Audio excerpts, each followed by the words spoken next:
Hello guys, hope you are doing well. Mimi niko poa. Karibuni tena Naomi Lifestyle Journey.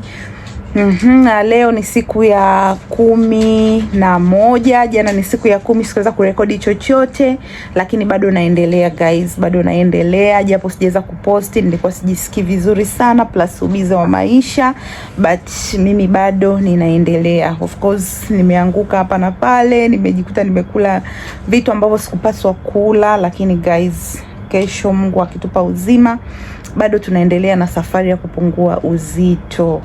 Kama ulishawahi kuanguka guys, au kama ulishawahi kufanya diet afu ukafika mahali mess up, inaumiza, inauma, yani unajiona kama lose, but sawa, imeshatokea, lakini kesho tunainuka tena na tunaendelea guys. Leo sijafanya mazoezi, jana sijafanya mazoezi, nilikuwa nasikia naumwa kweli kweli, kama mafua, sijui kifua, I don't know, hii koo yote, shingo huku ndani, nilikuwa nasikia kama matezi, yani nilikuwa nasikia tu siko sawa. Kwa hiyo siku mbili hizi, jana nikasema acha nipumzike pamoja na leo, lakini kesho Mungu akitupa uzima tunaendelea na mchaka.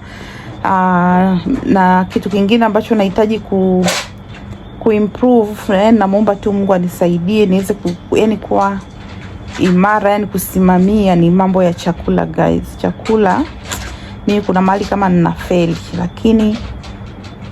lakini nitajitahidi wiki ijayo niweze kuwa makini sana na kitu ninachokula, na kuendelea na mazoezi guys, na kuzingatia kunywa maji, kulala, kupata kupumzika.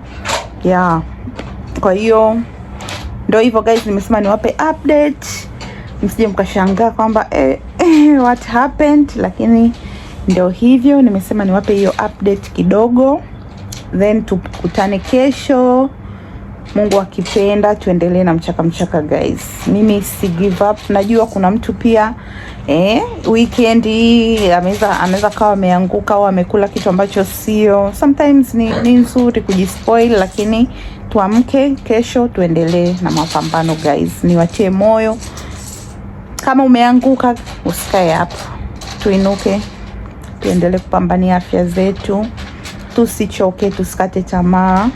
Sometimes unaweza ukaenda ukajiuliza, hivi mbona nafanya juhudi zote hivi, sio ni matokeo guys? Tuendelee kupambana, matokeo yapo. Mwili na wenyewe ukifanya kwa muda mrefu, na wenyewe sasa unakubali, unaanza kuonyesha changes. Kwa hiyo tuendelee tu, tusikate tamaa. Okay guys, ni hayo tu kwa leo. Mimi nawapenda sana, na tupatane tena kesho hapa kwenye channel yangu, and bye for now.